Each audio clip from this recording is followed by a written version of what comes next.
په پاکستان هېواد کې خپلو ټولو افغان کډوالو وروڼو ته سلامونه او نیک هیلې وړاندې کوم، لکه څرنګه چې زموږ ستاسې د پیوار کارت درلودونکو دغه ټیم پوره سوی پر 10 جون 2025 باندې، خو نو ټول افغان کډوال په تشویش کې وو او د وزارت داخله د خوا څخه مخکې دا اعلانونه کېدله چې دا به د پیوار کارت درلودونکو دپاره ماخرني ټیم وي. خو موږ بار بار دا خبره کوله چې انشاءالله موږ ته به وخت راکول کیږي، خو د 2-3 هفتې مخکې د پاکستان د سفران وزارت د وزیر ښاغلي امیر مقام صاحب په مشرۍ باندې یو غونډه شوې وه. په هغه غونډه کې افغان کډوال د پیوار کارت درلودونکو ته د وخت د ورکولو غوښتنه شوې وه چې په هغه کې 3 میاشتې او 6 میاشتې ان تر 1 کال پورې غوښتنه کېدله. په دې کې زموږ د افغانستان د اسلامي امارت د چارواکو د خوا څخه هم په حکومت پاکستان څخه دا غوښتنه کول کېدله او د یونیسیار د خوا څخه هم دا غوښتنه کېدله او زموږ د افغان کډوالو د خوا څخه هم دا غوښتنه کېدله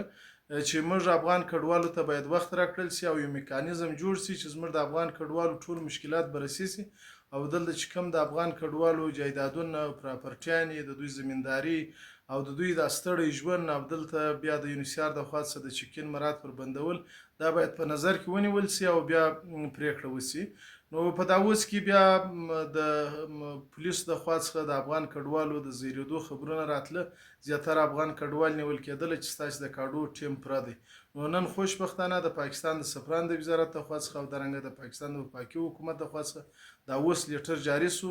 ټولو پولیسو او انتظامیه ته دا هدایت ورکړل شوی دی چې تاسې به په پاکستان هېواد کې په ټولو صوبو او ټولو ضلعو او د پاکستان په هره نقطه کې د پیوار کارت درلودونکی افغان کډوال نشئ نیولی تر څو چې د پاکستان مرکزي حکومت د دوی ټیم نه ټاکلی او دوی ته د دوی فیصله یې نه کړې. نو بیا هم دغه لیټر چې تاسې پر سکرین وینئ او لاندې زه د ویډیو په کمنټ کې یې میږدم، دغه لیټر واخلئ، کاپي یې کړئ او د ځانه سره یې وساتئ. که چیرې خدای مه کړه پولیس یا لیویز یا نوره انتظامیه تاسې راګرځئ چې ستاسې د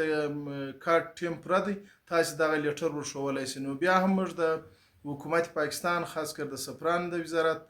او د چیف کمیشنر صاحب او د 4 صوبو د کمیشنرانو او خاص کر د بلوچستان د کمیشنر ښاغلي ارباب طالب المولا صاحب او دارنګه د دوی د ټول سټاف او زموږ د سفیر صاحب او د کونسلګریو او د مهاجرینو د رئیسانو او د یونیسیار د هیډ افیس او د یونیسیار د ټولو چارواکو مننه کوو چې زموږ د افغان کډوالو سره په دې اړوند باندې خپل هڅې جاري ساتلي دي، لا هم یې کوي. مننه.